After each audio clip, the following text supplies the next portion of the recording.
Air/Sea rescue in the 8th Air Force has already been described in detail in a previous publication of Headquarters' 65th Fighter Wing titled Shepherds of the Seas. For readers who may not have seen it, however, this short chapter is included here. It was a really great and exciting story, the saving of airmen from the North Sea and the English Channel. It would not have been possible but for the complete cooperation of the British Navy, the RAF, and the USAF. The nerve center for which the rescue machinery was set in motion was a glass in booth up one corner of the Saffron Walden Ops room. From here were engineered the search and find operations that brought almost 1,000 airmen safely back to England in 1943 to 45. At first, B Channel was common only to fighters, and the bombers had to rely on other means of rescue.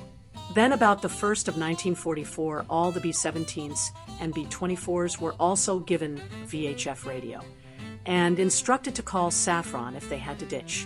From that time on, through all the really great missions of the 8th, the Air/Sea rescue controller had to be prepared to serve any of up to 2,000 or 3,000 aircraft that might be in trouble. The standard distress call used on B Channel was Mayday, Mayday, Mayday, a term derived from the French, Maydes meaning, help me, in order to keep B Channel constantly open and clear to receive this message. All routine control of spotter and search aircraft and all instructions to rescue launches were handled on a separate spotter channel. An around-the-clock listening watch was maintained on Channel B by a controller at Saffron by each of the Air/Sea rescue fixer stations.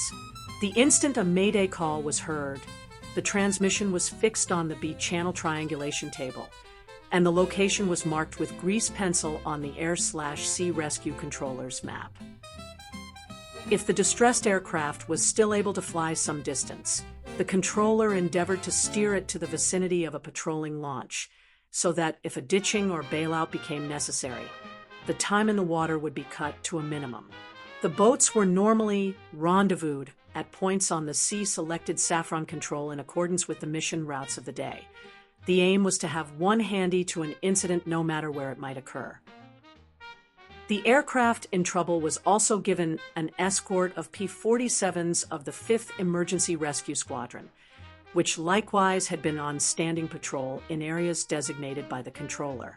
These Thunderbolts were equipped with jettisonable dinghy packs, and with smoke bombs were used as position markers. Uncounted numbers of the aircraft, and given this spotter escort and guided to the nearest land, were able to make England safely. This was a very important and valuable byproduct of the rescue system. The fixer net on B Channel was always kept fully extended in the areas of current operations to make this emergency homing service useful. Before the invasion, for example, C Channel homers as far west as Pre-Danak on Land's End were set up to work on B Channel on call from Saffron. They were tied in by means of private uninterrupted times, telephone circuits for the periods needed. When airmen went into the water, Control kept close track of each incident from beginning to end. Because of the line-of-sight VHF, the spotter P-47s usually had to act as relays between Control and the boats, and their call sign, teamwork, was singularly appropriate. The fighter pilots would keep the controller informed on what was happening from minute to minute, acting as his eyes and ears, and as his representatives. In fact, even if a crew in a dinghy became lost in bad weather, an incident was never scrapped from the control board until there was absolutely no further hope of rescue. The records are full of stories of successful rescues performed even after many days of search. The RAF, which previous to July 1943 had been totally responsible for all Air/Sea rescue, continued to cooperate thoroughly with Saffron, as did the Royal Navy. All the RAF high-speed launches worked in conjunction with the Navy rescue motor launches on the Navy direction, and all instructions given by radio by the controller were confirmed by telephone to the appropriate Navy bases. Another valuable RAF service was given by Hudson and Warwick patrol aircraft, some of which carried airborne lifeboats, which could be dropped by parachute to survivors too far out for the boats to reach. Many an airman is saved today because he used one of these power drive lifeboats to get away from the range of German guns on the hostile shore. Closer to England, ancient but reliable RAF Walrus amphibious were used to pick up men from the sea when weather conditions would permit. Later in the war, the 8th brought its own Catalina amphibians, which performed some phenomenal long-range rescues in Danish and North German waters. For all 8th Air Force airmen, then, this entire machinery of rescue was handled by the men in the little glass booth at Saffron, either by direct orders in the case of the P-47 and Catalinas, or by request to the Royal Navy and Royal Air Force. Quite often the system rescued British airmen as well.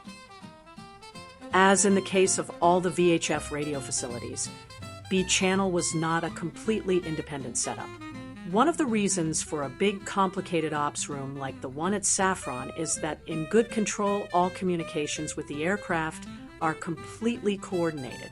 The chief controller, in other words, always had to act to some extent as a moderator. An illustration of this is the employment of the B channel distress frequency for emergency homing. It so happened that of all the channels carried in the American aircraft, B was the only one overlapping into the RAF band of frequencies.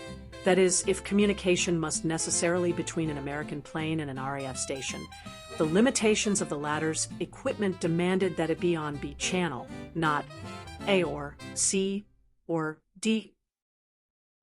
Many times during the 2 years of mission, emergencies developed requiring returning U.S. aircraft to be home to one or another RAF field. The chief controller had to assess the Mayday traffic on B channel at the moment and make a decision as to whether homing could be permitted and for how long a time. The non-emergency homing traffic could be controlled to a considerable extent by holding aircraft on A or D channel and telling them when to go over to B. This could only be handled at the chief controller's position, keeping close touch with all channel controls. Sometimes a pilot, in his excitement at bailing out over the sea, would attempt to mayday on A channel instead of going over to B. Since there was no fixing facilities on A, it became necessary in such circumstances for the group controller to estimate the location as closely as possible, either through dead reckoning or by talking to the other pilots in the group. All this information had to be conveyed through the chief controller's position to the Air/Sea rescue booth, so that the search of the area could begin at once.